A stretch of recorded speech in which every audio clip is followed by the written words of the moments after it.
distinguished guests, ladies and gentlemen. I would like to welcome you all to Greece. I would like to welcome you to the opening event for the Pharos Summit 2022. This is a week-long meeting that is aimed at enhancing collaborations between the Greek and the US higher education institutions, and of course strengthening the educational collaborations and partnerships between the two countries. Today marks the formal launch of the event, which will also, the formal launch of the visit, which will also include site visits to 24 Greek higher education institutions, both here in Athens and, of course, in the whole country. Without further ado, I would like to call Minister of Education and Religious Affairs, Mrs. Niki Kerameos, to deliver the first address of the event.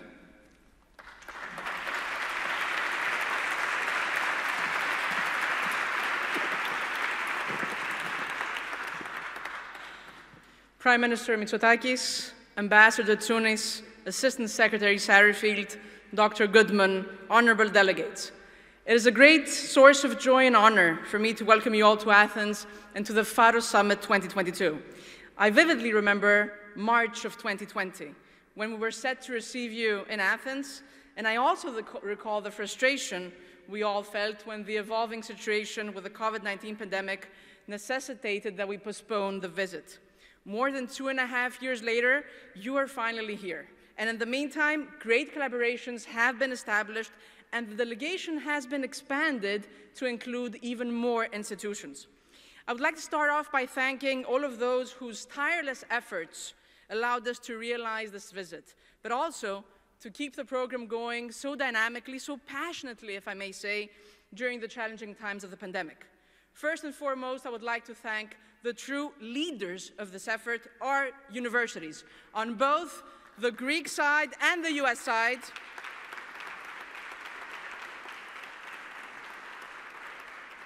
Their leadership, their faculty, for their enthusiastic response to this collaboration. I would like to thank personally Dr. Alan Goodman and his team at IIE, our most valuable partner since day one of this fantastic venture. Thank you, Alan. Our colleagues in the US government, as represented here today by Assistant Secretary Satterfield, who traveled from the United States of America just to be here with us. Thank you very much, Lee. Ambassador Tsounis, who wholeheartedly embraced the project from the very first day of his tenure as ambassador, and this is not an exaggeration. The very first meeting Ambassador had on the day of his arrival in Greece was to discuss fostering further collaborations between US and Greek universities. Assistant Secretary of State for Energy Resources, Geoffrey Pyatt, who helped us, and former ambassador to Greece, who helped us launch this program during his tenure as US ambassador. The Fulbright Foundation in Greece and its executive director, Ms. Artemis Zenetou. And on our end, our Prime Minister, Mr. Kyriakos Mitsotakis, who from the very, very beginning wholeheartedly supported every aspect of this most challenging venture. My colleagues at the Ministry of Education, Deputy Minister Angelos Sirigos, Secretary General Ulysses Zoras, the President of the Independent Authority for Higher Education in Greece, Professor Periklis Mitkas, and last but certainly not least, my team working on the venture and all colleagues at the Ministry of Education. 3 key questions today during these opening remarks. Why here? Why now? What's next? Question number 1, why here? Because Greece possesses all the necessary ingredients for becoming a global education hub, attracting students, faculty, and researchers from around the world. Greece is uniquely located at the crossroads of Europe, Asia, and Africa. And as a member state of the European Union, it enjoys the full benefits of its membership, including access to funding for academic research. As the birthplace of Western civilization, our country is a robust and liberal democracy, which has remained adamantly strong even during the hardest of times. Distinguished academics, a wide range of fields for academic study, and a varied higher education landscape allow for interested institutions to customize their partnership profile and to find their appropriate match here in Greece. In addition, wide knowledge of English and a thriving entrepreneurial landscape make Greek universities excellent collaborators in joint ventures that aim to bring academia and society closer together. And finally, it doesn't hurt that Greece, though here I must confess I'm not objective, is a beautiful country featuring a diverse landscape, fantastic weather, we brought the sunshine for you, year-round, hospitable people. Second question, why now? Because we are at an all-time high in the relations between our two countries, with strong political will on both sides to foster stronger, deeper collaborations among universities. Because the Greek government has set the internationalization of Greek higher education at the very top of its reform agenda. We have undertaken bold legislative initiatives to facilitate the creation of foreign language programs, international partnerships, joint degrees, dual degrees, double degrees, summer programs, joint research centers, to name just a few of the initiatives, all of them coupled with extensive funding. Because over the past 3 years, we have seen an excited embrace of this new direction from the universities of Greece and the United States of America. So in a nutshell, all of the critical factors are aligned. The moment, ladies and gentlemen, is now. And this delegation, dear Ambassador, as you know, is the largest, is a historic delegation. It is the largest delegation of US universities to any foreign country in IIE's over 100-year history. I think that speaks volumes about the potential of this collaboration. Third question, what comes next? Most of you here today are already well aware of the advantages of collaborating with Greek institutions. Of the 30 institutions currently present in this room, 25 either have already some form of existing collaboration with Greek higher education institutions or are in the midst of partnership discussions with one. Most of these collaborations were a result of the International Academic Partnership Program that brought all of you here today. And as you will hear later today, these partnerships cover a very diverse academic fields and interests spanning across STEM, social sciences, humanities, business, and beyond. Many of the delegates here have long-standing relationships with Greece, while others are coming to our country for the very first time, but hopefully just first of very many visits. And we have started having important announcements. Columbia University announced yesterday the creation of a Columbia Global Center in Athens, while other announcements are due today and the coming days. I want to thank you all for the time and consideration and enthusiasm you've already dedicated to this program, and to wish you the best of luck with the conversations you will be engaging in over the coming days. We've waited a very long time to make this happen, but this remains still only the beginning of what we see as a significant journey that will forge even stronger links between Greek and US universities. Links that will benefit the academic communities of both our countries. Thank you very much.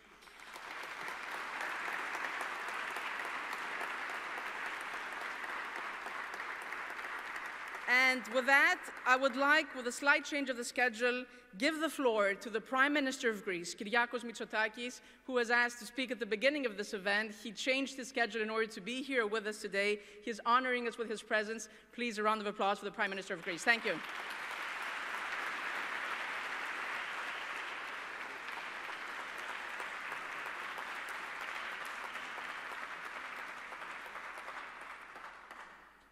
Well, thank you. Thank you all, Assistant Secretary Satterfield, Ambassador Tsounis, President Goodman. Ladies and gentlemen, it is such an honor to be here with you today, and I can really sense the excitement in the room about what is already starting to become an incredibly fruitful cooperation between US academic institutions and Greek universities. I did change my schedule, delayed my departure for COP, to be able to be with you today to share some simple words about how excited I am about this partnership and about how committed we are to making sure that our universities open up to the world and are able to cooperate with the best universities in the world. I had the privilege of receiving my academic education in the United States.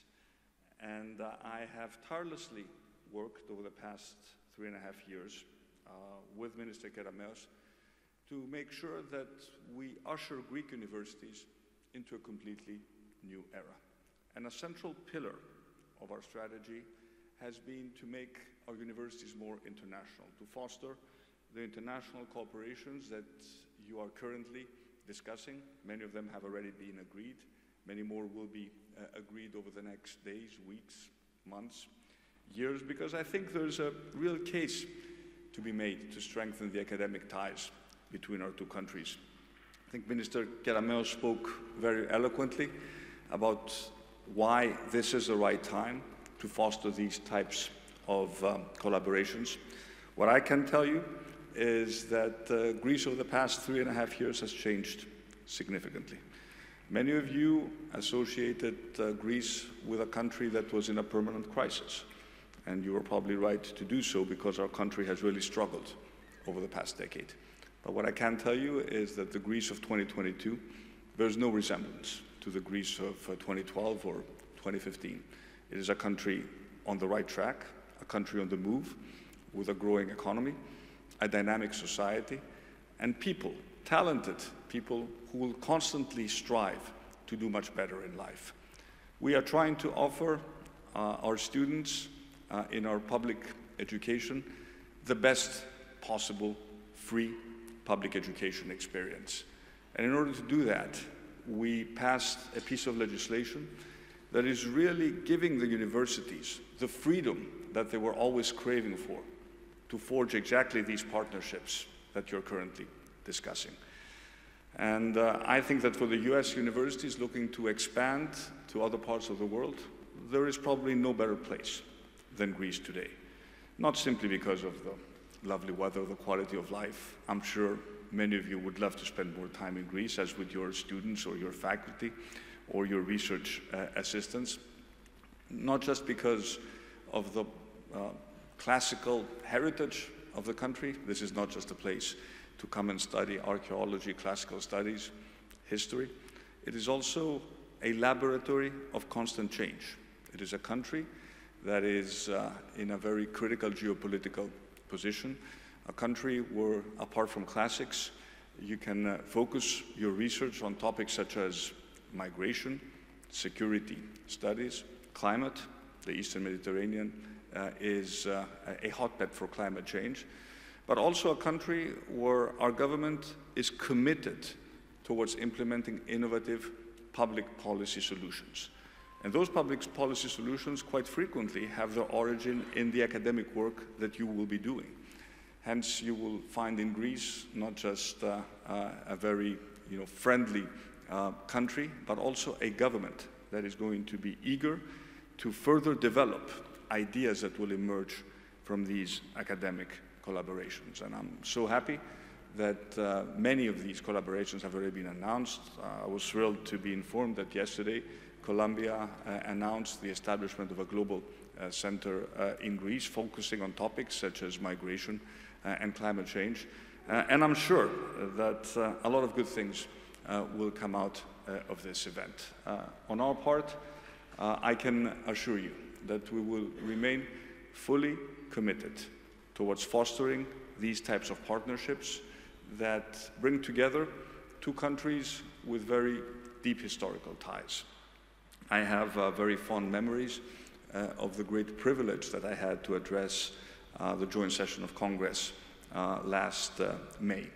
It was an opportunity for me to celebrate this common path of our two thriving democracies that have stood side by side during very difficult times over the past 2 centuries. And I think that this cooperation that we're inaugurating today is just one more step in the direction, Mr. Ambassador, dear George, of further strengthening the ties between our two countries.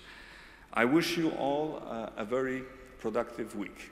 I would ask you to explore the breadth of talent and creativity that exists in Greek public universities. For those of you who will travel outside Athens, you will realize that there are very vibrant universities, not just in the capital or in Thessaloniki, but also in other parts of the country. Please engage with the leadership of our universities, with our professors, with our students, and you will be aware that at the end of the day, the biggest asset of the country is not its geographic location or the weather or the fact that it is a natural destination for tourism or foreign direct investment, the biggest asset of the country is its people, especially its younger generation, the creative students who are striving for the best, who deserve the best.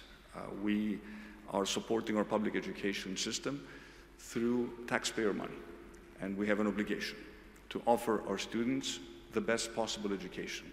And in order to do that, we need to be able to collaborate with the best. Thank you very much for being here. I wish you a very fruitful and productive trip.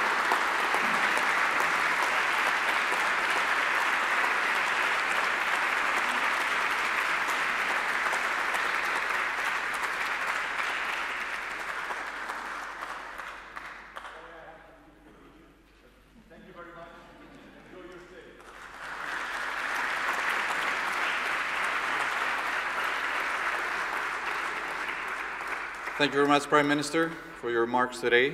I'm sure all of your attendees here today are excited to finally see this collaboration in the making. It has been in the making for so long, and now it takes the form of an in-person visit. And while the pandemic has taught us so many lessons, it goes without saying that the value of the in-person meetings and interaction is something that nothing can substitute it.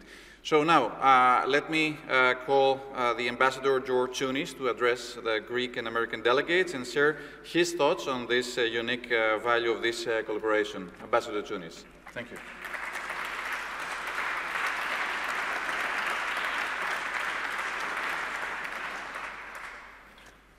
Καλημέρα Pharos Summit και καλώς ορίσατε στην Αθήνα. Είναι μια ιδιαίτερη τιμή και μεγάλη χαρά να είμαι μαζί σας. It is a further pleasure to be here with Prime Minister Mitsotakis and First Lady Mitsotakis.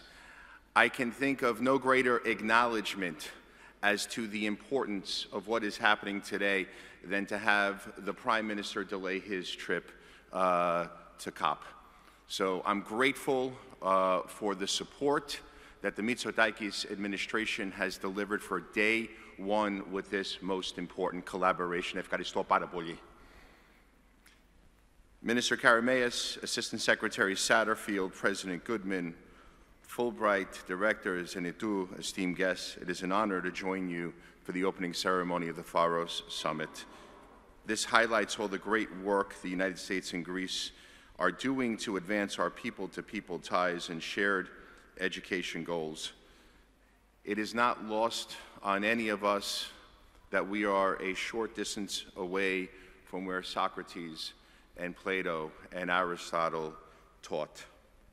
It gave birth to learning and enlightenment, Western thought and civilization.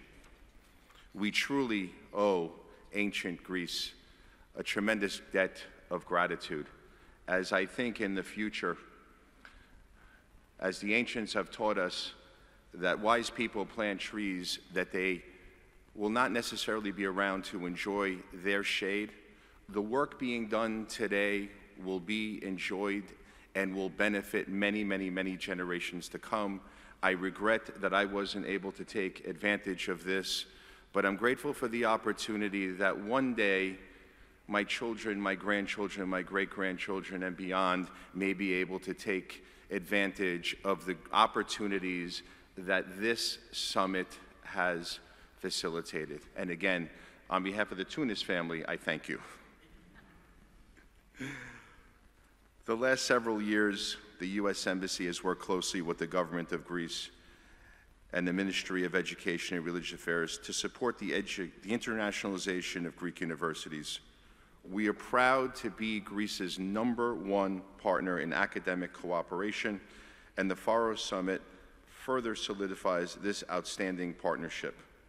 The U.S. government prioritizes this partnership at the highest levels, and we see great potential for success across so many fields of endeavor. That's why I am so happy to welcome my friend, the Assistant Secretary Lee Satterfield, here today, who's made a special trip to help launch this summit.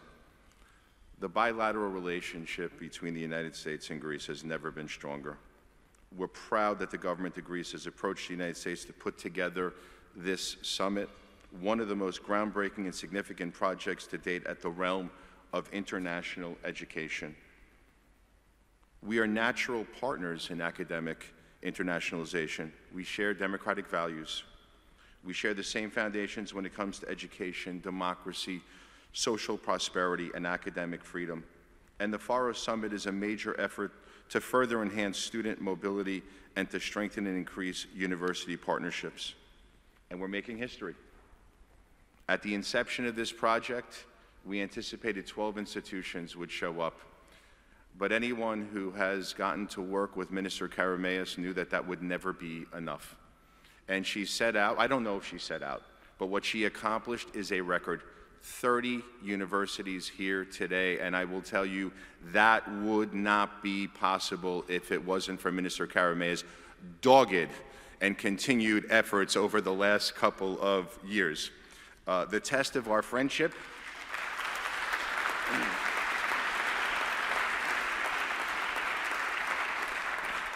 she has mentioned that it was the first meeting that I took when I literally got off the plane, as if I had a choice. She showed up, and candidly, no one refuses Nikki Karameas. The test of our friendship is going to be, now that we are successful here, will she still call me on a regular basis? But I think she will. And I'm going to tell you a very slight story. My staff loves it when I go off script. Last night, I had the pleasure to be sitting between Minister Karameas and Assistant Secretary Satterfield.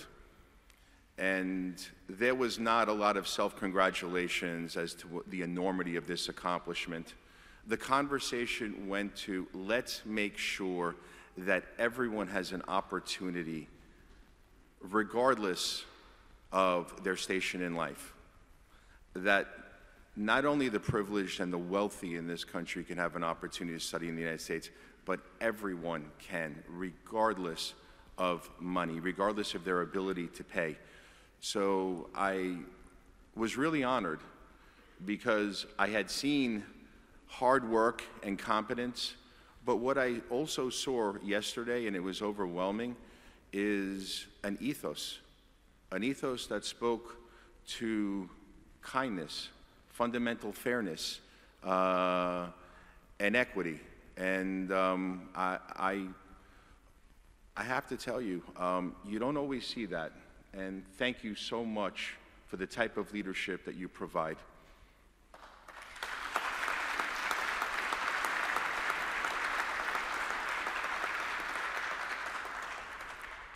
So welcome 30 U.S. universities to Greece. This represents diversity and ingenuity of the U.S. educational model. The universities here today have great potential that I think is going to be unlocked in this country. It's clearer now than ever that U.S. universities are looking to Greece for the future. The U.S.-Greece bilateral commitment to education is not a new phenomenon.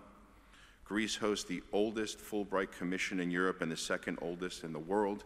It is led by my good friend Artemis, 18 years, first woman to hold the position, first Greek to hold the position. When I say she is a trailblazer, she literally could be a photo of her in the dictionary under trailblazer, and I'm proud to be your friend, Artemis.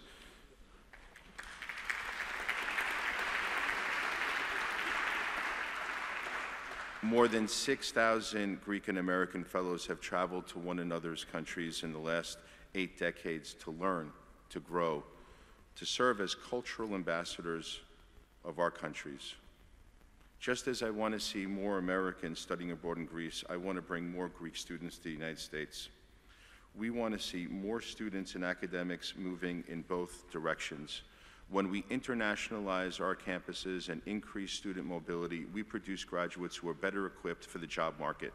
In this way, increased educational collaboration between our countries increases employability. That strengthens and creates opportunities for both of our economies. A vibrant example, if you see this administration that is Western-looking, that is highly competent, and is educated in the United States. The minister has been educated at Harvard. The Prime Minister at Stanford and Harvard Business School. The former Prime Minister at Amherst and Harvard Business School. The Minister of Defense at the University of Pennsylvania. The Minister of Digitalization at MIT, and I can go on and on and on. I don't think this is accidental. Here we combine a Greek spirit and a very highly intelligent student body and workforce, and receiving a tremendous education and training in both of our countries. And it leads to competence, not only in government, but in business and in academia, and in the public sector. And what you're seeing today in Greece is nothing short of miraculous. As years ago I couldn't turn on CNBC and watching Greece be mocked, and it was incredibly unfair. And look what's happening today. 8.3% growth last year. We're going to have 7% growth this year. Greece is the fastest growing economy in Europe, and that is not by accident. That speaks to the type of leadership that it possesses. Greece is now the answer, and a very significant answer, to Europe's energy crisis, as it is a leader in renewables. It is a leader in energy diversification. It is a leader in energy transition. It is becoming an emergent energy hub that is going to support all of Southeast Europe and deleverage Gazprom. And I think that's a very good idea, as Gazprom and Russia for decades now has used this as a geostrategic tool of exploitation, where Greece will use it as a tool of helping neighbors and growing economies and contributing to regional peace and stability. Because for all things, Greece is always on the right side of history and acts with values and principles, and that's why I'm so proud to be the ambassador here.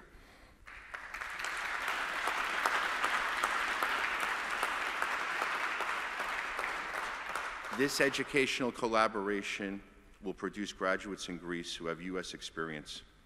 This strengthens the recruitment tool for U.S. companies in Greece, incentivizes U.S. corporate investment in Greece. It's a virtuous cycle. It deepens our ties. It produces graduates that are ready to face global challenges together and effectively meets the demands of a rapidly changing world. I'd like to congratulate Minister Karameas for her leadership and her vision. I want to thank the Ministry of Education, the Institute of International Education, the Fulbright Foundation in Greece for bringing this delegation together. On a side note,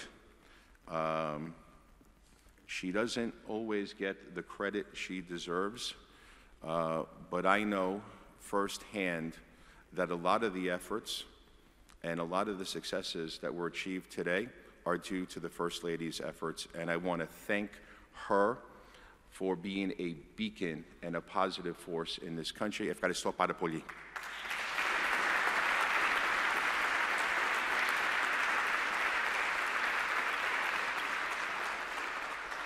Thank you very much, Ambassador Tunis, for your insights and for demonstrating the support of the U.S.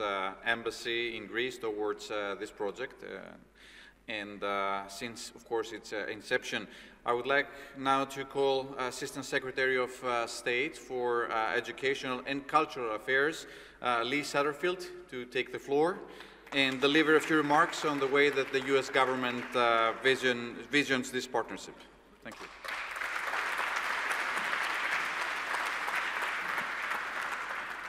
Thank you so much. Minister Karameas, Madam First Lady, it is an honor to be with you today. And on behalf of President Biden and Secretary of State Blinken from Washington, D.C., I'm thrilled to be with you at the start of the Pharos Summit to celebrate the partnership with Greek economic cooperation and also chart our shared future. I had the chance last evening to meet many of those who traveled from the United States as part of the delegation, And I shared with them a little bit about how I got involved. And it began when the Prime Minister and First Lady and his family were visiting Washington, D.C. in the spring. And I think I was only in my position a couple of months. We were at the White House at a reception, and it was very engaging and active, and everyone was very excited about the Prime Minister's visit, the relationship between the Prime Minister and the President. And the Minister and I had a moment she pulled me aside at that reception and told me about the efforts that the Prime Minister was going to make in higher education in Greece, and all that she would do at the Ministry of Education to pave a way for greater collaboration for the Greek public school system in higher education, and also how we could form stronger partnerships with allied countries, particularly the United States. And she described how the Prime Minister and she understood so well how solving shared global challenges would happen between relationships in higher ed and research. And I was immediately brought on board. I was immediately sold. In fact, I canceled my entire schedule the next day and followed her to her meeting with U.S. universities and colleges. That's a true story. And met many of you who ended up on the delegation today, and some of the amazing students who had the opportunity to study in Greece, and how it changed their lives. And we were very impacted by that. So I agree with everything that's been said about the minister's leadership and her vision for seeing this through. And I'm just glad that it was postponed for several years so that I could be a part of it. So selfishly, I think it worked out really well. I'd also like to recognize my colleague and friend, Ambassador Tsounis. You are the most passionate advocate that I've come across for the U.S.-Greece relationship and friendship, and how you lift up higher education and see the value in student mobility between our two countries is a gift for those in my role, those who work so hard at the State Department to make people-to-people diplomacy a priority.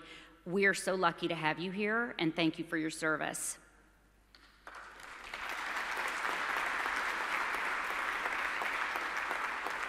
Dr. Alan Goodman at IIE, I couldn't think of a better partner for the ministry to have brought along to put this entire delegation together. It is historic, the largest delegation ever from the United States in the part of IIE's history to travel to another country to build relationships and create partnerships. And he is also a force in this space and a good friend. Thank you, Alan and IIE.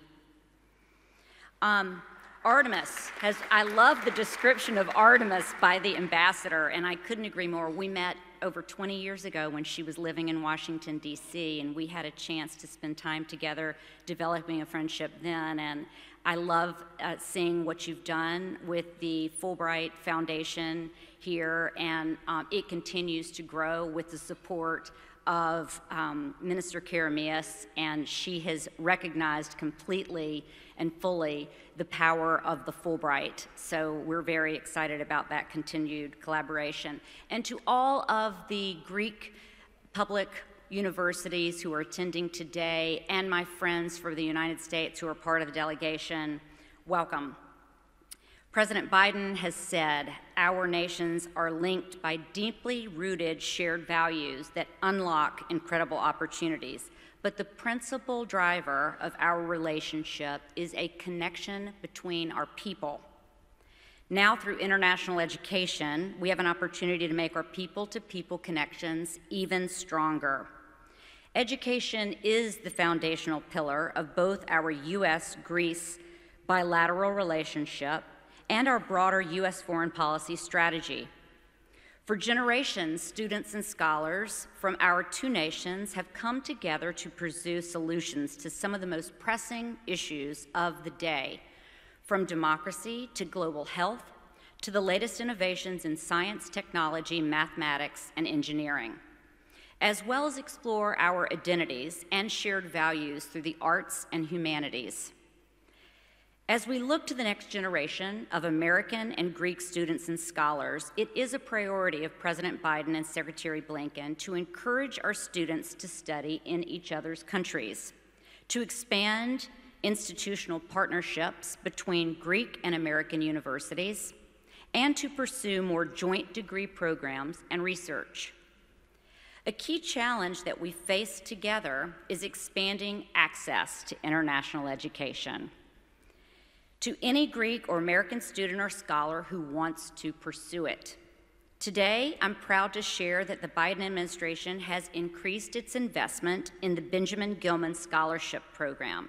This is the program in the United States that supports U.S. students with financial need to study abroad. By doing so, we're building on diversity, equity, inclusion, and accessibility in international education. We're committed to including all Americans in opportunities to engage a global community. In addition to creating new opportunities for American students, the Biden administration is investing in our efforts to recruit and welcome international students to U.S. campuses and communities through Education USA. We want to remain the top destination for students from Greece, and we recognize the important impact that international students from Greece have in our communities and on our college campuses. The connection shared between our people, as President Biden has said, furthers our work. It pushes us to progress and inspires us to empower and engage people from all walks of life in the United States and in Greece, and all around the world. The Pharos Summit, using the power of convening, has unlimited potential to create new opportunities for international education between our countries, our institutions in higher education, and our people. Thank you so much for lifting up and strengthening higher education in your country and in mine. It's exactly what we believe in: creating relationships and partnerships outside of government to government to create the change that we all want to see. So thank you.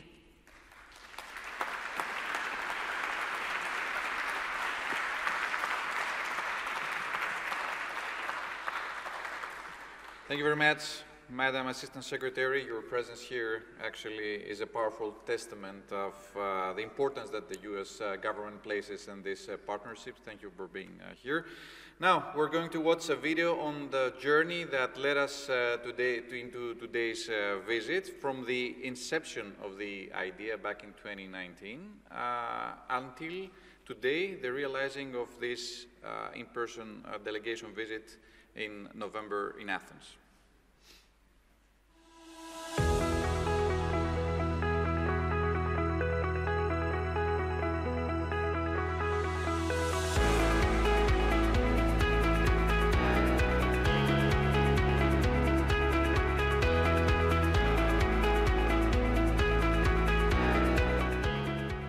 Kalispera to all of our colleagues in Athens, Kalimera to my colleagues in Washington and New York, and to all of those who have joined the call. We've had a huge enrollment for this, and I'm so touched that we all are at the interest people have in this new opportunity to study in a remarkably open Greece. In the context of this new era, Greece is further opening up to the rest of the world in a variety of ways, one of the most prominent being through its education system. We are excited on behalf of the Department of State, Bureau of Educational and Cultural Affairs, to join you today to celebrate and encourage international academic partnerships between the United States and Greece. There's a lot of room for growth of new partnerships between Greek and U.S. institutions. U.S. students definitely want to go to Greece. They are going to Greece.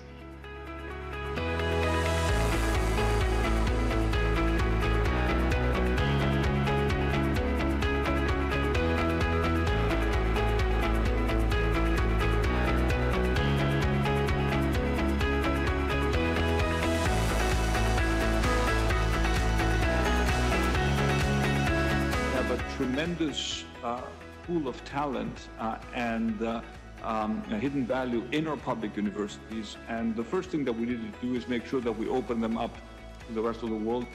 So if there were an Olympic medal for things like this, Greece would get the gold. That according to recent data, the number of students choosing to study in Greece increased by 20% compared to the previous year. And what I wanted to underline to the wider group was just the unique moment that we've arrived at, where we have this strong commitment both from the American side of the Atlantic and from the Greek side to maximize the number of students and scholars moving in both directions.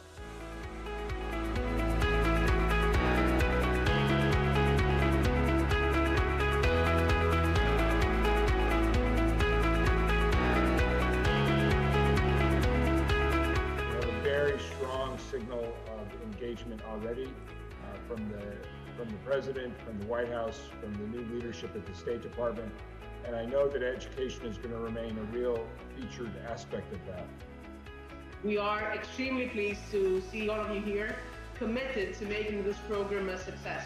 I'm going to present our partnering experience in the framework of IEPP Greece. We have already built a partnership with New York University in the law discipline. Okay, thanks, John. So yes, I'm Lynn Aguado. I work in the Office for Education Abroad, which is our outbound mobility office. And so I'm going to give you a brief overview on some of those efforts. Good morning, kalimera. Good afternoon, kalispera. Minister Kerameos, Your Excellency Ambassador Payat, Dr. Goodman, esteemed colleagues, αγαπητοί συνάδελφοι, greetings from Illinois. Last but not least, nice to see you all. My name is Lisa Velasquez from the University of Alabama. I'm in the College of Arts and Sciences and working with our Capstone International Center. Of course, COVID has impacted all of us, so we've been doing a lot trying to find connections between universities. Hello, I'm George Tunis, the United States Ambassador to Greece. When we talked about the International Academic Partnership Program back in December of 2019, we never could have imagined we would one day be welcoming 30 American universities to Greece all at once. This is the Institute of International Education's largest American delegation to any single country in history. Everyone at the U.S. Embassy is so excited to see the Pharos Summit come to life. This summit underscores Greece's importance as a destination for international education and underscores Greece's position as a partner of choice for the United States. We'll be having around 30 top American universities visiting us in November in Greece. I'll be happy to host you. We have a lot to offer, and my vision is to really become a regional education center. And as American universities look to expand in our part of the world, you know, what better destination than Greece?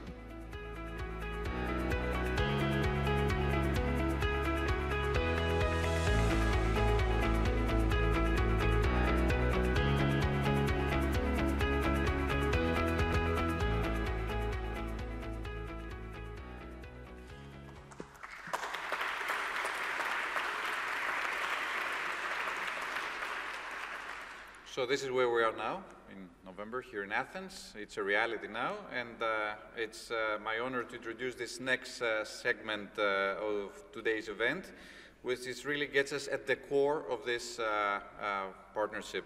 We'll now have the opportunity to hear from a few partnerships that have already emerged out of this Greek-US collaboration from some of our participating institutions.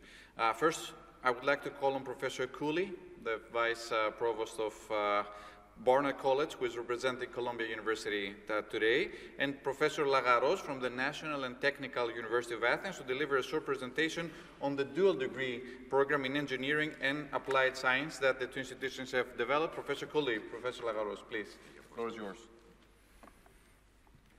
Thank you very much. So, distinguished members of the Greek and American higher education community, Minister Kerameos, Madam First Lady, Ambassador Tunis, Madam Assistant Secretary Satterfield, this is a great honor. My name is Alex Cooley. I'm Professor of Political Science and Vice Provost for Academic Centers at Barnard College of Columbia University. And I'm honored to represent Columbia today as one of the members of the IAPP delegation. Columbia has pursued many programs with Greek institutions over the last year, spanning an exciting variety of academic fields and professional spheres. And just here in Athens yesterday, as we've heard now, President Lee Bollinger announced that the university would establish its 10th Global Center in Athens. Today, I will say a few words on behalf of Columbia about our recent memorandum of understanding with the National Technical University of Athens and the resulting new dual degree program between NTUA and the School of Engineering and Applied Sciences. I should emphasize that the driving force behind the MOU on the Columbia side was Professor George Deodatis, as well as the then Dean of the Engineering School and now Provost of the university, Dr. Mary Boyce. The basic civil engineering diploma at NTUA is a 5-year course of study with the final semester dedicated to the writing of a diploma thesis. So the main idea is for NTUA students to come to Columbia after completing 4 years of study at NTUA and then study for 2 or 3 semesters towards the Columbia MS degree, fulfilling all of Columbia's requirements in the process. They will select courses at Columbia that constitute a logical continuation of their prior 4-year study at NTUA. At the same time, they will work on independent research advised by an NTUA professor and a Columbia professor, thereby fulfilling the NTUA requirements for a diploma thesis. And at the end of their studies at Columbia, these students will receive a Columbia MS degree and an NTUA diploma in engineering. This exciting agreement allows for the expansion of ties between our 2 university communities. The major challenge that we face going forward is that of funding and securing scholarships for qualified students. The program was ready to start this year. Indeed, we had accepted an excellent student from NTUA, but we could not secure funding to support the student's studies at Columbia. It is my sincere hope that here, and members of the audience help us out, we can find a source of support going forward so that the partnership can actually begin next year. And so now let me invite Dr. Nikos Lagaros, Professor and Dean of the School of Civil Engineering, to say a few words on behalf of NTUA.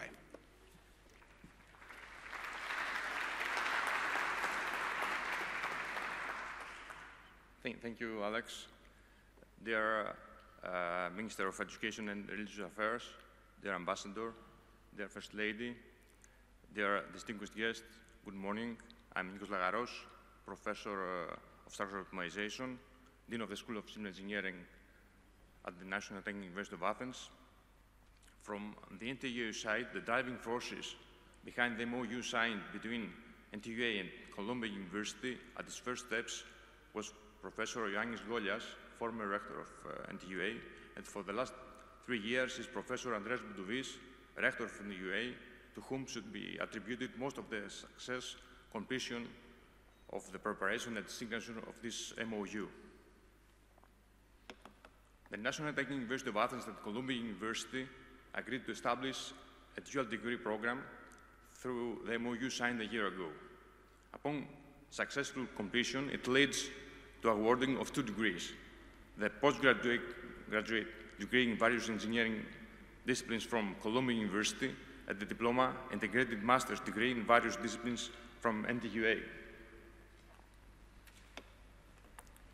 For students starting enrollment at NTUA, the program is expected to take 10 semesters for completion, including 8 semesters at NTUA and 2 semesters at Columbia University. For students starting enrollment at Columbia University at the MSc degree level, the program is expected to take 4 semesters for completion, including 2 semesters at Columbia and 2 semesters at NTUA.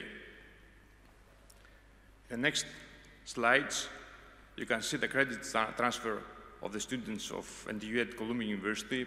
Professor Cooley has already referred to it.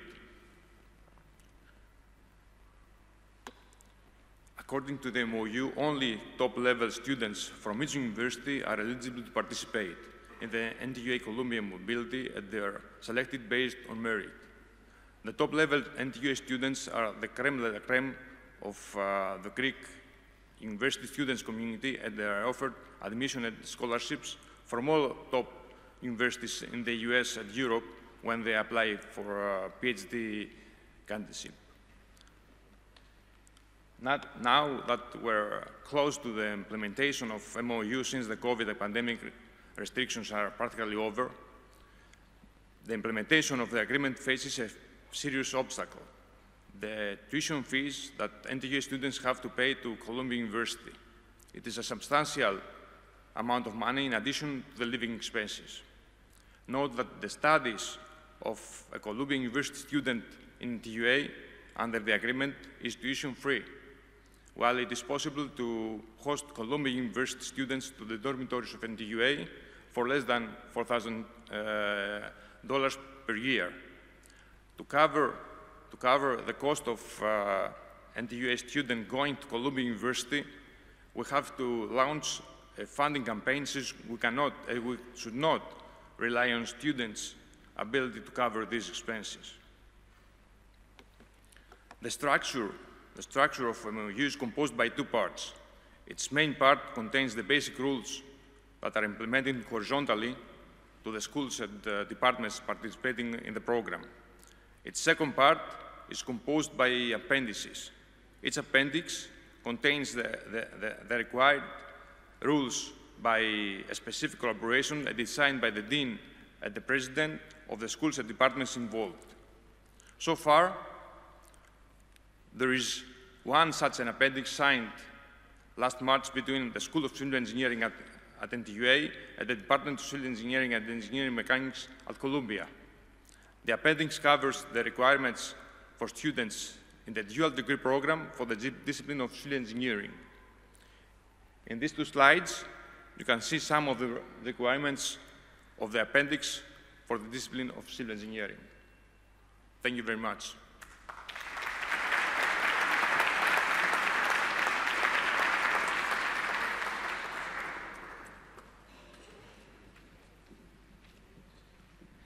Thank you very much, Professor Cooley and Professor Lagaros. I would like now to call Professor Liketsos from Johns Hopkins University and Professor Vlamos from the Ionian University. They will present the research collaboration on fighting Alzheimer's disease through the Hellenic Initiative Against Alzheimer's. Professor Liketsos and Professor Vlamos, the floor is yours. Yes. Dear Minister, dear Ambassador, distinguished colleagues, thank you very much for the nice opportunity. It was in 2018 when in our lab in Ionian University, Bioinformatics and Human Electrophysiology lab, we decided a bold venture to have the third series of our Congress, World Congress, Genetic Geriatrics and Neurodegenerative Diseases Research, in Canada, Toronto. So there we had the privilege to invite as keynote speakers Professors Liketsos and Maheraki from Johns Hopkins and set up the first meeting. It is interesting for you to hear how the first call afterwards from Kostas happened. Yeah, Vasha and I were talking while swimming in the beautiful Magathi River near Baltimore, and said, let's do something in Greece around Alzheimer's disease together. Who shall we call? Well, we'll call Takis Vlamos, who happened to be vacationing on the beautiful islands of Tinos, at Volax. Volax, yeah. So, afterwards, a lot of conversations take place, and we talk together. And the interesting thing was from the beginning we wanted not only to build up a strong scientific collaboration, but mainly to build a platform for interventions in Greece, and Professor Liketsos will tell you extensively about it. Thank you, Taki, and indeed it is an honor. Thank you all, Minister Kerameos, who's been supportive of our work from the very beginning, and Ambassador Tsounis, it's wonderful, and Secretary Satterfield, great to see you again. Well,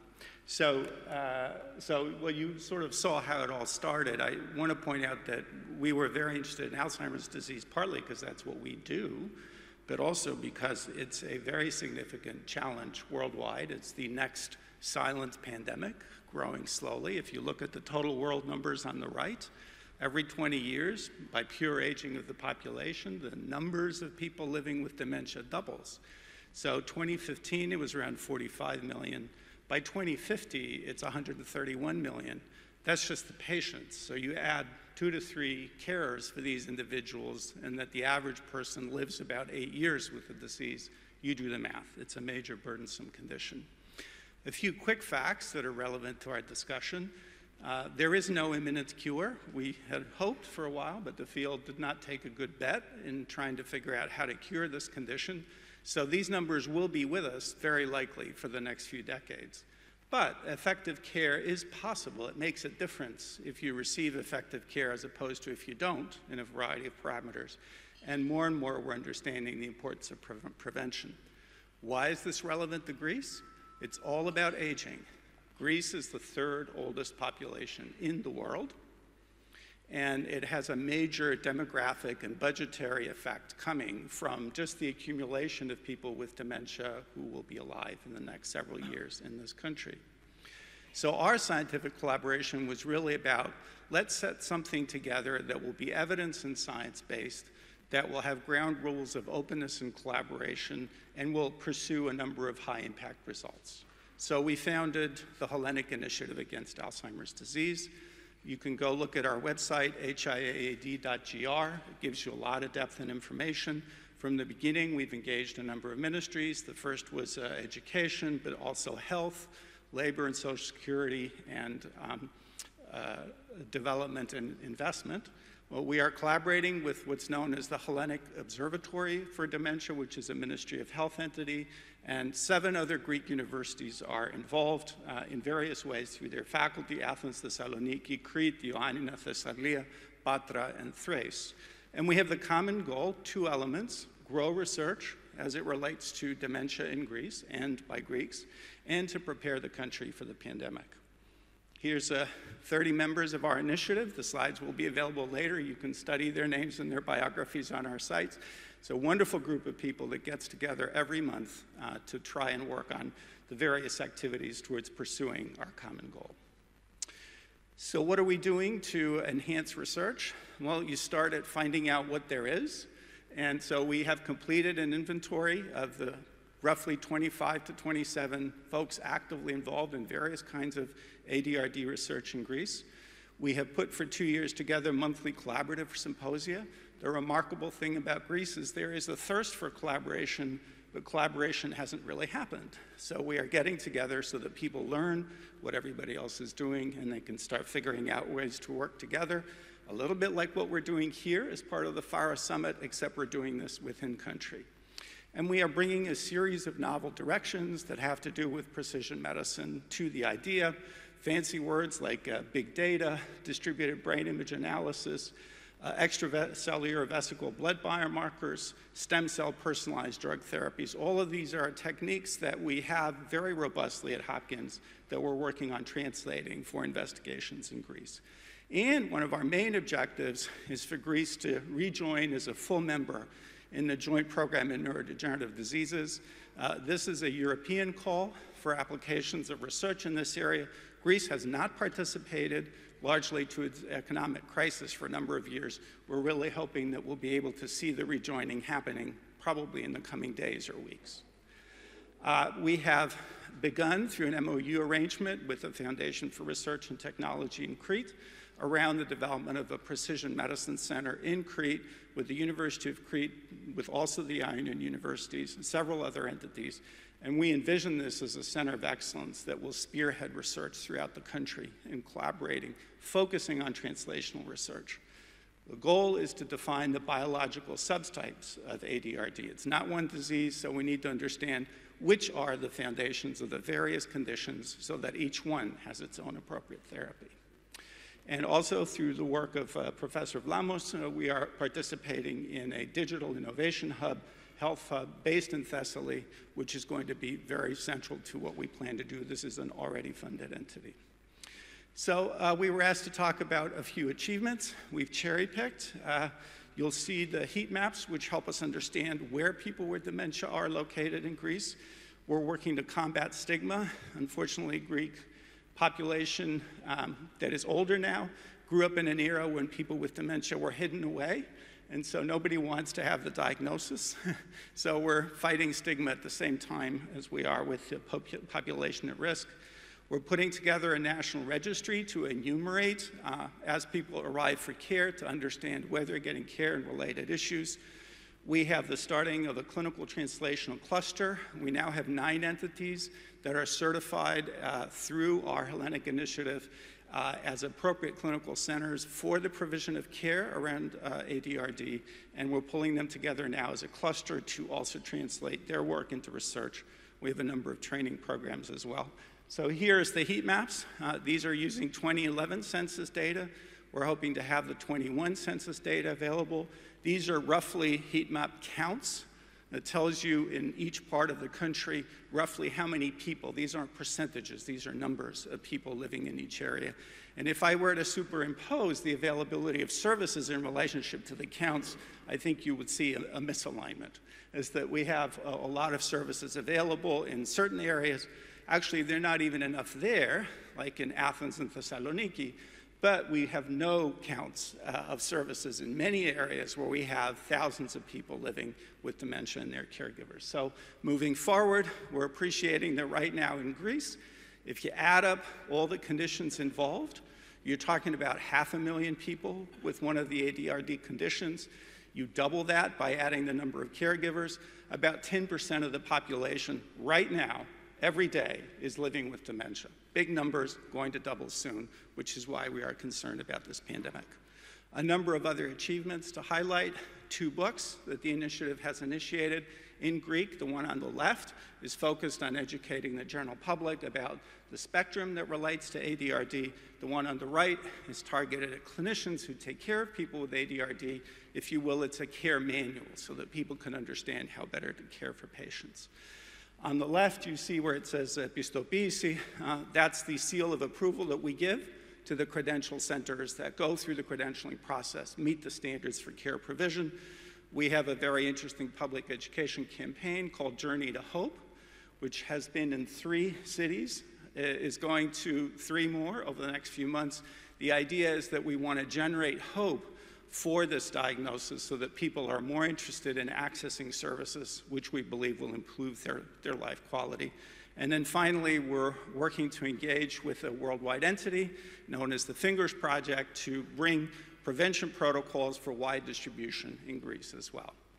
So in conclusion, HIAD, we think, has been very successful. We're finishing up the 3rd year of our existence. We're hoping to go to the next level with close engagement with elements of the government. Our goal, again, to accelerate research. We're getting there, and we've gotten a lot of progress in preparing the country for the pandemic. Thank you.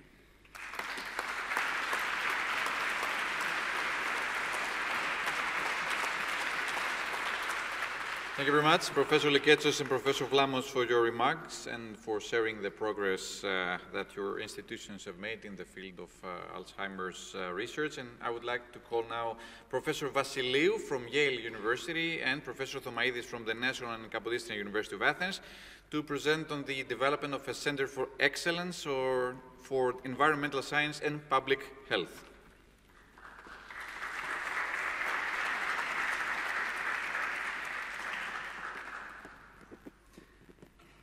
Dear Minister of Education, dear Madam First Lady, dear Assistant of Secretary of State,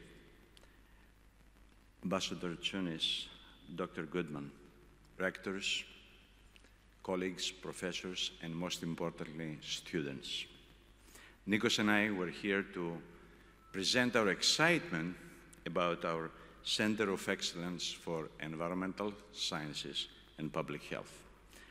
This effort started, I'm going to have to skip a little bit or rusting, but the initiation of this partnership started in 2019 during the 2nd International Yale Symposium on Olive Oil and Health, which is an amazing effort we're doing together, and I had invited Nikos to give a presentation in this symposium.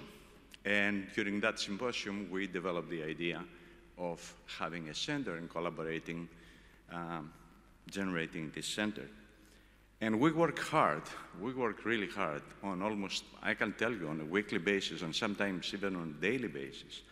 And finally, with the help of our administrators, in October 21, we signed the MOU aiming to initiate the collaboration between Yale and NQA for a Center of Excellence for Environmental Science and Public Health, based on research groups from both universities. In May 22, delegates from Yale and delegates from Athens met here in Athens, and we developed the strategic plan. I have to tell you, there was a lot of enthusiastic support from both universities, as you can see from the press releases from both Yale University and also University of Athens, the Kapodistrian University. So both press releases were out at the same time, and we moved. So what is our center? The mission of our center is to address future planetary health challenges by implementing transformative education and research on the intersection between environmental sciences and public health. What is our vision? We want to strengthen the well-being of people and the health of the ecosystem that supports them or us. This is our vision. So what is the overview of this center? Essentially, we have three major scales. One is develop research collaborations between both universities. The second is on educational and learning system developments in the areas of environmental science and public health. And Nikos will tell you what we have accomplished so far on that. And especially, the other thing we gave a lot of emphasis is to have the exchange between graduate and postgraduate students between the two universities, which we're very excited about it.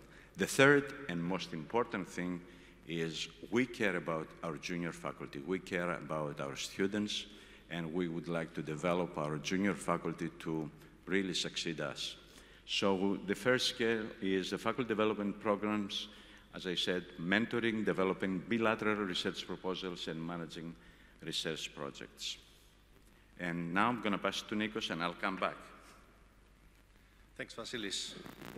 The strategic plan meeting was held in Athens on May 9th to 12th, and among meetings with companies, enterprises, the European Investment Bank, we met also with Minister Kerameos and Minister of the Environment, Mr. Skrekas. And the goals of the strategic plan are summarized as follows. First, we will start developing a 4+2 program within the next 2 years. The second goal is to implement and involve the Yale faculty in a master program in Athens on environmental health sciences next year. We strengthen the collaboration between research groups in 4 schools at Yale and 4 schools at Athens University with research accomplished and research proposals already submitted. And of course, the fourth goal is to continue development of the center and the establishment of the legal entity. The master program in environmental health sciences will start in September 1st, 2023, and already faculty members from both universities develop the curricula and the content of the program. The 4+2 program is under development and will include 4 years of a bachelor's degree in environmental sciences at NKUA and 2 years of a master on public health at Yale. The third point is the most important. During my visit in May at Yale in May 2022, we have concluded to an international graduate student exchange agreement. It was signed in October, and most importantly, will include exchange of students for doing research and taking courses for credit and audit. And this accomplishment without tuition or registration fees. This is extremely beneficial for our students. And this is a proof that we pave a way to future generations. The next, let's say, action is to develop the building for the center and we have already discussed this with Lambda Development. We have started discussions, and now we are aiming at establishing the center and finding the funding scheme of the investment. The European Investment Bank is already very favorable of this project. We would like to have this building in Ellinikon premises. Research between our institutions is multifaceted. We have already established collaboration with several schools on the beneficial effect, for instance, of EVO, extravirginal phytochemicals, on Alzheimer's disease, as an example. But two milestones should be highlighted. First, with our collaboration, we have been able to develop a prediction model from the SARS-CoV-2 wastewater data to predict hospitalization and ICU admissions in both countries. And the second milestone is the prediction model of combining metabolomics, metabolites, human metabolites, clinic data to predict the severity of the disease. And this is a major milestone. We have already set up a web-based application in both universities. Vasilis. Thank you. I'd like to emphasize especially the last two research accomplishments which have taken a lot of attention internationally. So we have planned a summer school. You all know that Greece, and actually I was here 2021, and I don't want to start crying. I'm from the island of Evia, where the fires occurred. So since then, I have a mission. I have a mission to have a summer program that will go from forest management to fire, wildfire prevention, to public health and sustainable communities. I've worked together with Lucas Joppa, the former CEO of Environmental Sciences from Microsoft. Now he's on a firm for sustainability. And we have put together 5 high-end artificial intelligence companies that they are all have agreed to come next summer in Greece, and we have the summer program that we'll talk about this. Most important is how really to go to the forest management and wildfire prevention. So we're excited, we're keep going. We look into the future. We're going to further develop the education and research enterprises. We want to continue the efforts to establish the building, as Nico said. And finally, the most important thing is we're going to create and use this center as a hub for collaborations with other universities. For example, you just heard earlier about the Alzheimer's disease. Nico said we're doing a lot of stuff with phytochemicals and Alzheimer's disease. And actually, we have a major publication coming up very soon, which is a collaboration, Temple University, NKUA, Imperial, and Yale, on phytochemicals that are able not only to prevent, but stop the progression of Alzheimer's disease. So we want to create this as a hub to have collaboration with other universities, and we'll discuss this during the visits. I would like to thank the administrations of Yale, especially our Associate Vice President of Global Strategy, Don Filer, who is here in the audience, and also the NQA Rector, Professor Meletios Athanasios Dimopoulos, for the continuous support and encouragement to develop this center. I want to develop Prime Minister Mitsotakis for his long interest on the Yale NQA partnership. Of course, we want to thank Prime Minister Ms. Niki Kerameos. We also want to thank Konstantinos Krekas, the Minister of Education, and the Minister, for the Environment. And finally, the enthusiasm and the collaborative nature of our faculty from both universities that they allow to do that. Before I go and close, I have this slide, and Nikos would like to say one more word.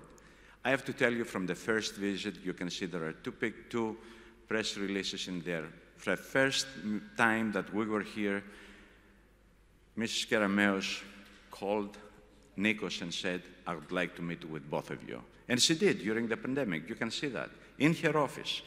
And then finally, when we had the retreat, we visit again, and we had a meeting, and she really strongly encouraged us, and she continues to do that on a weekly basis. Anyway, thank you very much, and again, I want to show you our excitement about this center. We're really happy, and we work very hard on almost weekly basis and daily basis. Nico? Just to close, I would like to say, to add that both Vasilis and I come from two islands, Evia and Lesbos, where knowledge was not always obvious. You know, the path to knowledge was not always easy. So we are here now to show that our students would like and will have access to the leading universities of the world. You are here. So it's a big step forward to academic access, success, and inclusion. And we are thankful for that, for your continued support. Thank you very much.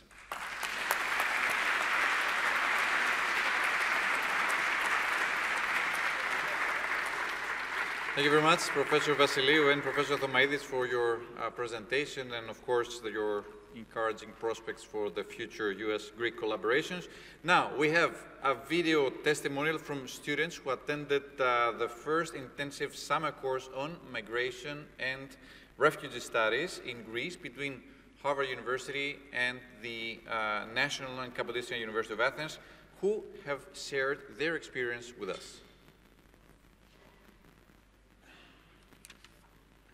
In 2022, we were able to offer students interested in migration issues a unique experience, to engage conceptually and practically with key contemporary forced migration issues in one of the epicenters of the European migration crisis.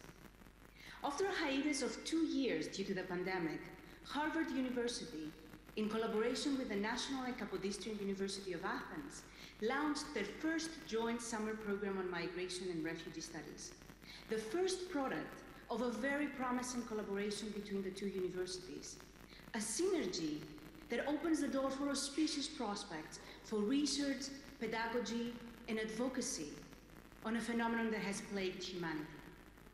From simulations of rescue at sea, to meetings with national and local governmental Greek actors and European Union representatives, from lectures by academics, lawyers, journalists, and emergency doctors, to visits to migrant camps and discussions with locals at the front lines, students from Harvard, NQUA, and other universities across the world spent 3 weeks in July 2022 in Greece, fully immersed on issues of migration, inside and outside the classroom.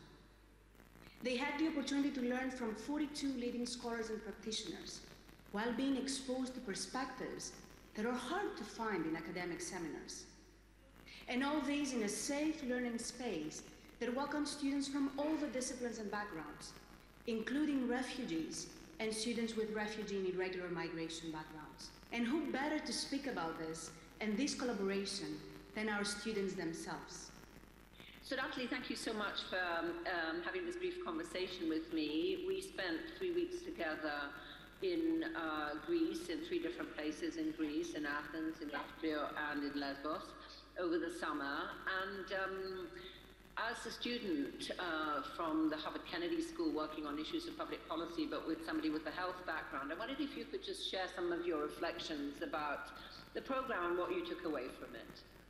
Yeah, absolutely. Thank you for having me. It was an incredible experience, and while there was so many takeaways, I think it was really gaining a deep understanding of just how complex refugee and migration policy really is, and with that, just how critically important it is to establish these partnerships and collaborations, such as the one between the FXP Center and our Greek colleagues, and really coming together to start understanding how we can find ways to improve the situations, to find ways around some of the massive barriers, continuing to advocate for refugees and migrants. But for me, most importantly and most imperative is really giving the voice and the platform to the refugees and migrants themselves. So having had the opportunity to not only be in the classroom with 2 refugee students, but really being able to have experiential learning where we were in the refugee camps and doing some of the simulations in collaboration with a lot of different parties. I think it was a really unique and special opportunity. Yeah, Natalie, thank you. I think that, one of the things that we tried to offer as organizers was the opportunity to hear not only from different disciplinary experts, lawyers, doctors, journalists, people working on environmental issues, but also to hear from people who are very differently placed in society. As you say, we had refugees, we were fortunate enough to have refugees in our classroom, but also we met, people who are in very senior government positions, across to people who are, working on the front lines of humanitarian intervention, but also some local people. So thank you so much for these comments.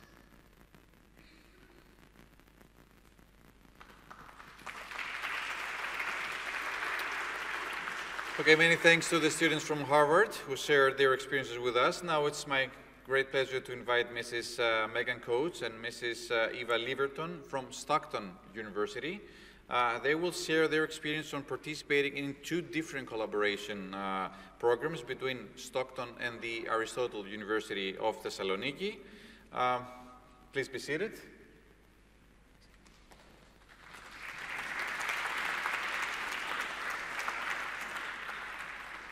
Let me push my chair here, okay. So Ms. Coates, let me start with you. Can you tell us a few things about the program that led you to the Aristotle University and, of course, Thessaloniki? Sure. I just want to thank the IIE for this wonderful opportunity. Minister Karameus has been very supportive, and I just want to thank everyone for allowing us to answer these questions. In 2017, I had the opportunity to visit Aristotle University through the funding of the Onassis Foundation, and without that, that wouldn't have been possible. And when I was there, we had the opportunity to speak with other students, and they were studying African-American literature, they were studying African-American culture, and they had never met an African-American. And that was amazing to me. And my professor, David Roselle, who was here, we were walking through the streets and we had this sort of moment of epiphany that this is an opportunity to allow this exchange between two countries in a way that has actually never been done before. And I just want to say that our hope is to expand that.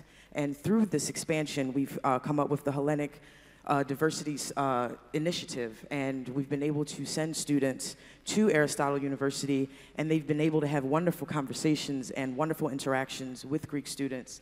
The Greek students have stayed in contact with us, and we have made many friends and lifelong connections, and our hope is to just expand that further. So thank you.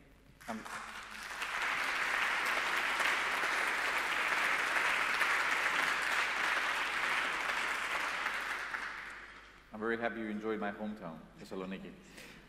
Thank you, Ms. Coates. And what about you, Ms. Leverton? What program did you participate in? Yeah, so first I would also like to thank the Ministry of Education and the IIE. Minister Karameos, thank you so much for inviting us. So I'm involved with, in fall of 2021, we launched another partnership with Aristotle University with their School of Modern Greek Language. So at Aristotle, if we take Stockton students, if Stockton students take 3 semesters of Modern Greek online on Zoom, they can spend the 4th in Thessaloniki learning Greek at Aristotle University in Thessaloniki. And at the end of the semester, they can take the proficiency exam. So I am one of those students. I've been taking Greek for 3 semesters online with Professor Lita Triandafilidou. And so next semester, I'm actually going to be studying abroad in Thessaloniki. And I'm very excited to have that opportunity. Thank you. Megan mentioned the student involvement, and I'm really excited to join a class with not only Greek students, but students from international schools. And yeah, I'm very excited to be able to immerse myself in the language and the culture in Thessaloniki. After my first visit in October, it was amazing. So thank you. And what would be the most significant benefit you gained from this experience, you think? Yeah, so definitely, again, the student involvement. I just learning about different cultures. I know Thessaloniki is a very multicultural place, and there's a lot of students from other countries that come to study Greek there. So I'm very excited about that. But I find that my involvement in this program, I mean, this is the first time that we've done this program between Stockton and Thessaloniki, but we plan to start it again next fall 2023. My involvement in this program sets the path for other students to have involvement. And I think that's very important. Not only American students, but also Greek students coming to America. Thank you so much. And Megan Coates? I think one of the most important things that students can gain from collaborations like this is understanding and confidence of place, which is something that I have gained greatly, and also Ms. Leverton. I had never been on an airplane before this, and my experience was actually in nursing. And I had an amazing opportunity to visit Greece, and it changed my entire life. And I'm told so many times that I'm very special and that I'm a unicorn and all of these things. And I know that that's not true. There are so many Megans, there are so many Evas that we have the opportunity now to reach. And I think that we are in an opportunity and in a place where we have so many resources and we have so much support from very important individuals. And I think now is the time to allow students to gain that confidence of place. When we were in Washington, D.C., Minister Karamoudis said something very eloquent. She said that the world is a mosaic. And if you step back and look at the mosaic, students have an opportunity now to find their place in this amazing picture. And before, when you're just focusing on your one tessera, it's very hard to see that. But when you step back and take a look, it gives you the confidence to pursue your dreams and to pursue things that you never thought possible. And so I'm just very thankful for that. Well, I thank you for that too.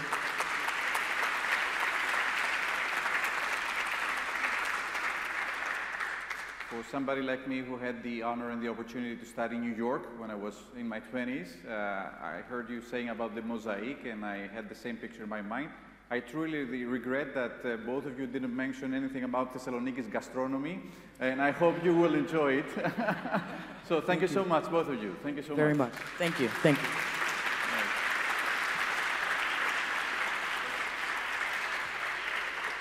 So I think it was really valuable to hear what the students had to say.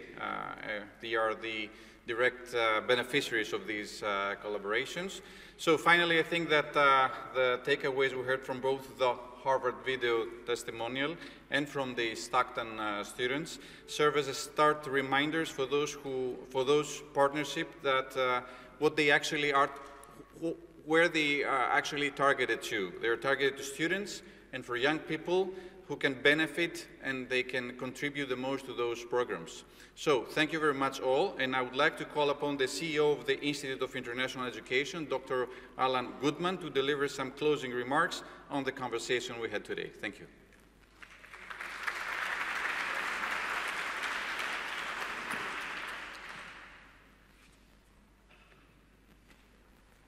Thanks very much for your excellent moderation of this morning. Dear friends, Madam First Lady, it's just a privilege to meet you, and thank you for your support behind the scenes. It's hard to close anything when it comes to these partnerships, and I think you have a sense that they're all works in progress. And I'm so glad we had these presentations, because the partnership program doesn't begin and end with the delegation. And we're all works in progress in these partnerships. We all have obstacles to overcome. And even though we started slowly, there's been tremendous progress. And you know something now of the challenges that we face going forward, and the hope that this brings to people, whether they are students or patients suffering with Alzheimer's. So even for me, it was inspiring to see where we are and how much work there is ahead. The idea for the summit, the idea for the delegation, was conceived in the year 2019 BC. Well, it felt like that before COVID, but it really felt like it took 3 millennia for us to finally get here. And I'm reminded of how the Agamemnon begins with the watcher waiting for the words of the outcome of the Battle of Troy. And Aeschylus has the watcher say, year in, year out, night after night, I work my weary job and pray the gods for respite from my toil. Nikki and I are very grateful that you're here because we have been relieved of watching year after year, month after month, postponement after postponement to make this happen. And when the Prime Minister spoke to our Council on Foreign Relations just a few weeks ago in New York, he said, the delegation is the chance for Greece to make its case. And you are making the case for educational exchange between our countries, as the Ambassador and Secretary Satterfield spoke, because these exchanges are speaking to our future, the future of young people, the future leaders of our country, the future prime ministers and future ministers of education.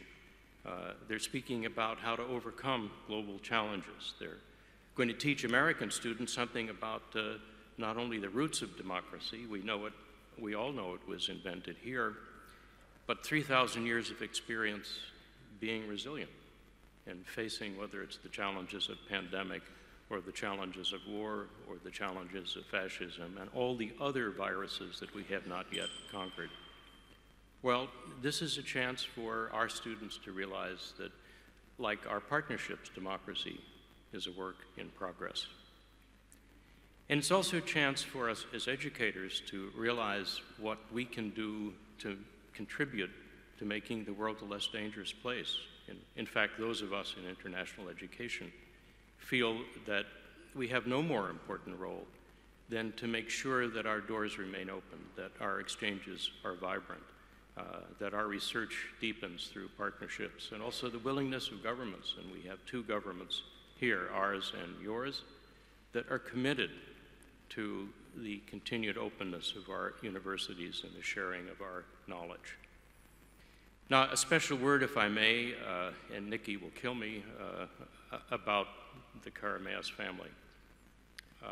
I actually knew her father, a distinguished jurist, when I was a baby president.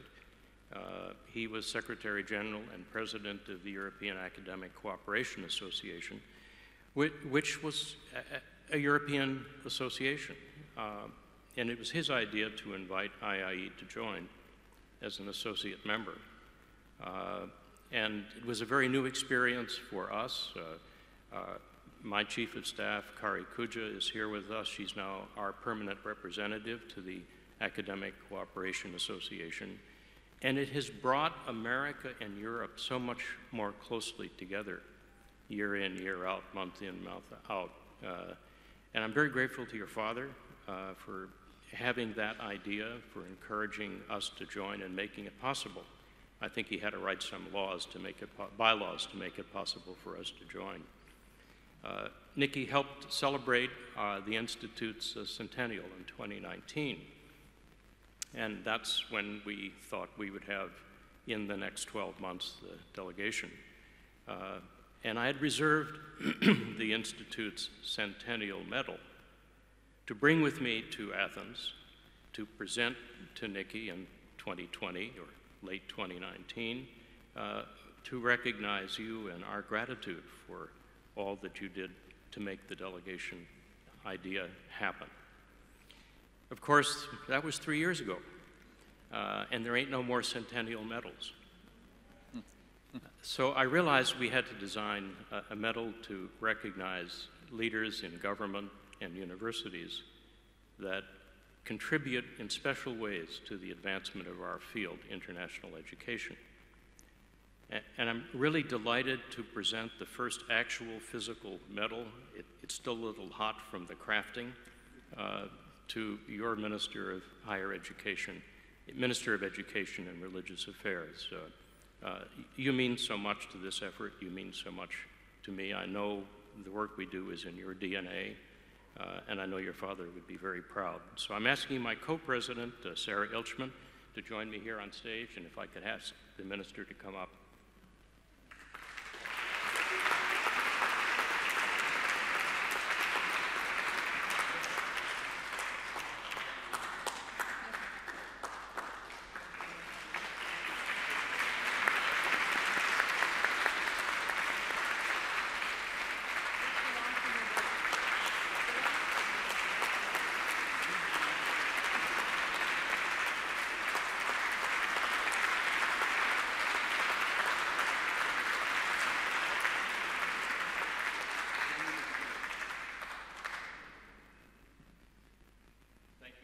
Thank you.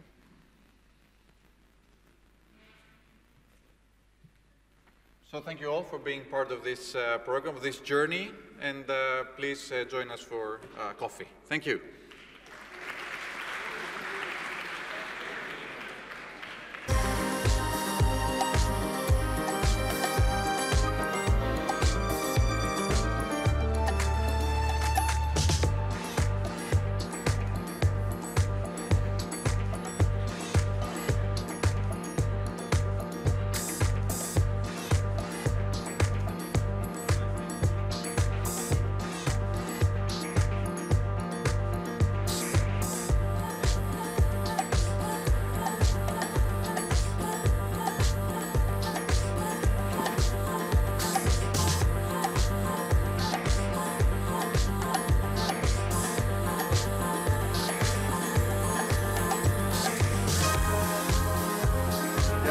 Να ρωτήσω κάτι. Έχετε στοιχεία για τους ανθρώπους που πήραν Fulbright στην αρχή του 1950, ας πούμε? Έχετε?